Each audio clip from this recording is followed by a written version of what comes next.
తీరుపై వివిధ మఠాలకు చెందిన స్వామీజీలు మండిపడ్డారు. తిరుమల శ్రీవారి లడ్డూ ప్రసాదాల్లో జంతువుల కొవ్వు కలపడంపై ఆగ్రహం వ్యక్తం చేశారు. గత 5 ఏళ్లలో టీటీడీని నాశనం చేశారంటూ ఆందోళన చేపట్టారు. తిరుమల అపవిత్రతపై ఎఫ్ఐఆర్ నమోదు చేయాలని డిమాండ్ చేస్తూ టీటీడీ అడ్మినిస్ట్రేషన్ బిల్డింగ్ ముందు స్వామీజీలు ధర్నా చేపట్టారు. తిరుమల పవిత్రతను కాపాడాలని నినాదాలు చేశారు. నిందితులను కఠినంగా శిక్షించాలంటూ నిరసన చేశారు స్వామీజీలు.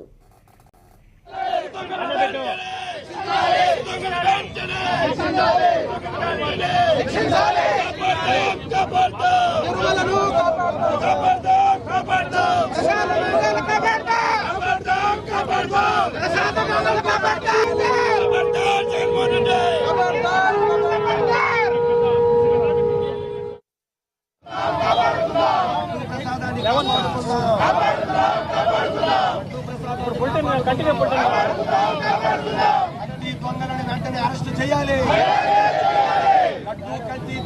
దేశంతగా శిక్షించాలి. ఇక ఇదే అంశానికి సంబంధించిన మరింత సమాచారాన్ని మా Rayalaseema regional coordinator Prakash live ద్వారా అందిస్తారు. Prakash, over to you. Srividya, ఏదైతే తిరుమలలో కల్తీ నెయ్యికి సంబంధించి ఎవరైతే నిందితులు ఉన్నారో వారిపైన ఎఫ్ఐఆర్ నమోదు చేయాలంటూ కూడా డిమాండ్ చేస్తూ స్వామీజీలు పెద్ద ఎత్తున టీటీడీ పరిపాలనా భవనం ముందు ధర్నా చేపట్టారు. వారిని అడిగి మరిన్ని విశేషాలు కూడా తీసుకోండి. స్వామి, ఎలాంటి మీ డిమాండ్ ఏంటి? చాలా కోట్లాది మంది హిందువుల మనోభావాలతో ఆటలాడుకున్నారు. తిరుమల పరమ పవిత్రమైన క్షేత్రాన్ని వ్యాపార కేంద్రంగా మార్చేశారు. గత 5 ఏళ్లలో జగన్మోహన్ రెడ్డి ఏ రోజు కూడా వెంకటేశ్వర స్వామిని గౌరవించలేదు. ఏ రోజు కూడా తిరుమల క్షేత్రానికి బ్రహ్మోత్సవాల సమయంలో భార్యతో సహా రాలేదు.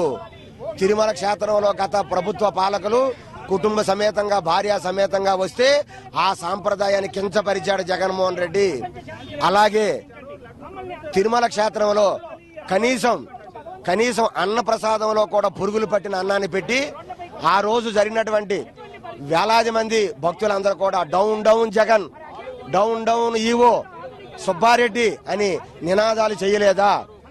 తిరుమలలో లడ్డూ వ్యాపారం, దర్శనాల వ్యాపారం సుబ్బారెడ్డి, ఏమండి ఆ రామచంద్రారెడ్డి, పెద్దిరెడ్డి రామచంద్రారెడ్డి, అలాగే చెవిరెడ్డి భాస్కర్ రెడ్డి, రోజా గారు మంత్రులుగా ఉండేటప్పుడు వారి అడ్డాగా మార్చుకొని రోజుకి వందలాది మంది దర్శనాలు టికెట్లు అమ్ముకొని ఎన్ని అఘాయిత్యాలు చేశారండి, ఎన్ని దారుణాలు కొట్టుకట్టారండి.